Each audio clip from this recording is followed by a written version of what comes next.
Hi, today we're going to put together a Hobart meat saw. This is a model 5701D that we'll be putting together today. Always make sure that your equipment has been unplugged or the power turned off in some way. These meat saws have two wheels, and the wheels have latches on them and frost pins. You'll want to keep an eye on these frost pins. Sometimes they wear down to where they're no longer catching the latch, and this one's starting to wear down like that, so it'll need to be replaced soon. You'll need to call your serviceman or your meat supervisor to make sure that that gets done. But these wheels, when they go on, they set on the shaft there, and they have a pin that rides through them. So you slide that on the shaft and line it up with that pin.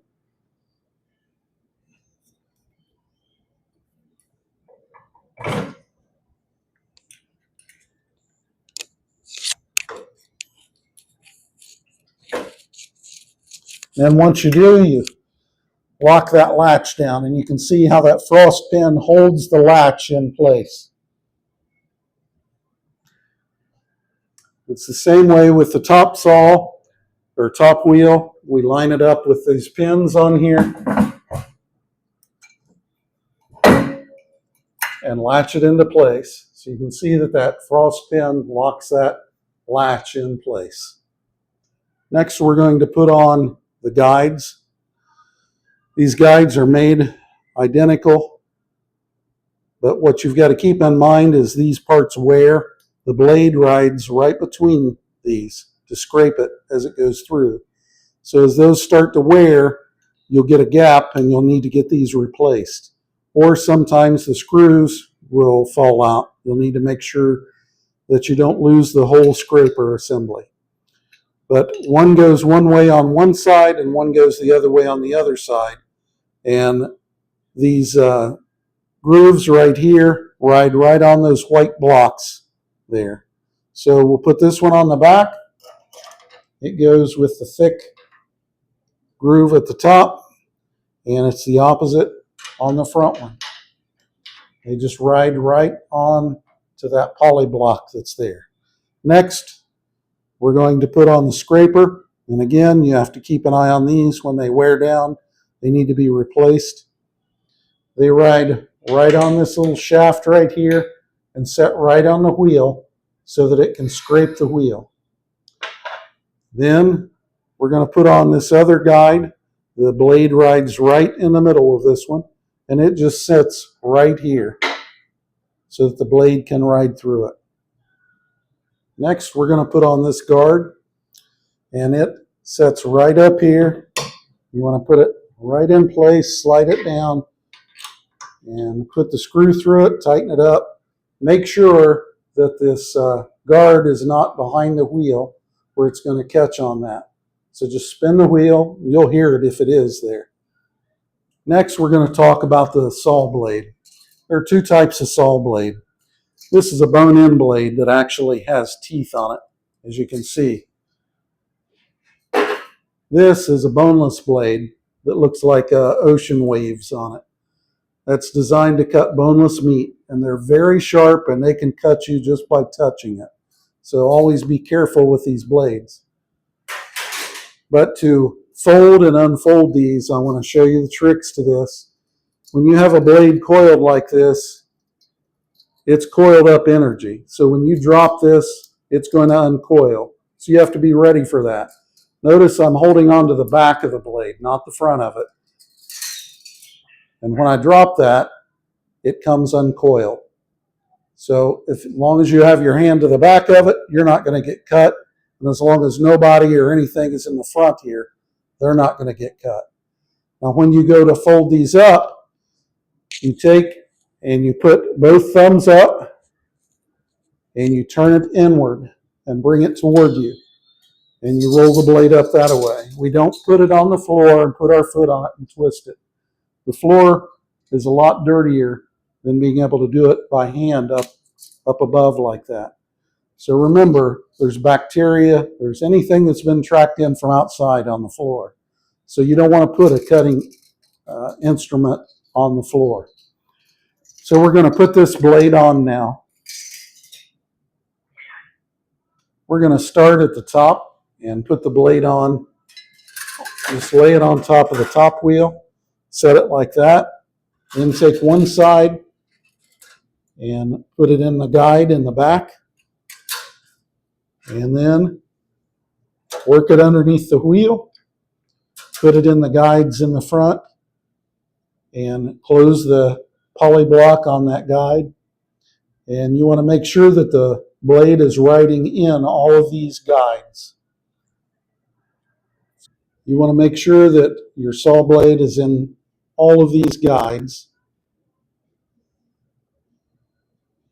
and that your guide up here is not into the wheel in any way.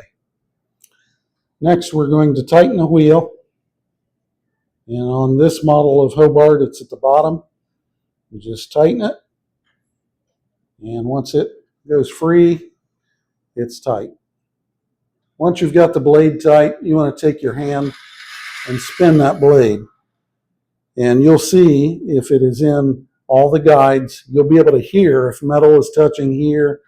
And you'll want to make sure that the blade is in this guide right here, because that can knock the set off the teeth right away. Always look at the blade in the front. Your teeth should be to the right and they should be facing down. If they're not, you have it on backwards. So you'll have to turn the blade inside out to get that to change. Next, we're going to put some guards on. This guard, you notice, has two holes in it. Well, there's two pins right back here. This covers the blade so that you don't get cut. And you put it on and push down, and it locks it into place. Then we're going to put this tray on. It rides in the front here, underneath this right here, to catch the blood and the meat particles that might fall to the floor. Next, we're going to put on the big poly pan that goes on the bottom. This edge rides right down here in this lip at the bottom of the saw. Just set it in there, raise it up, and it'll lock into place right there. So when you go to disassemble this, you just raise that up and it falls down. Next, we're going to put on the upper pan, and it rides right in those two notches at the top. And you pull down this latch on here, and it sets right in place. Next, we're going to put the tables on. The left side table goes on first. You'll notice it's got two holes here, and there's two pins back here. You line that up,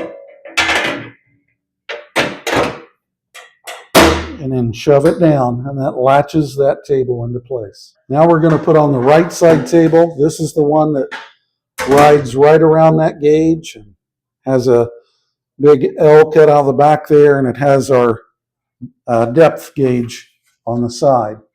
You take and slide that in on those same two pegs that holds the other side table on, and latch it down into place. Next, we're going to put on the sliding table. I've got this turned over so that you can see there are bearings under here, and that one there is getting a little bit slow.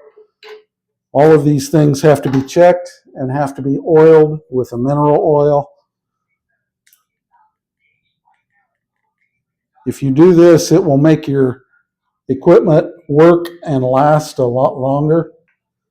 And you got to remember too, unless you have somebody in your store checking this equipment all the time, unless you tell someone that you need something replaced, they're not going to know it needs replaced.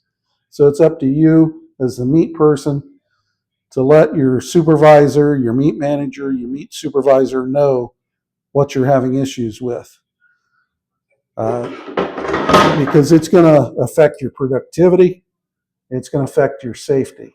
So make sure that you're not letting your equipment run down. This table, you come to one of the ends here and you slide it on, and you can see it just rolls.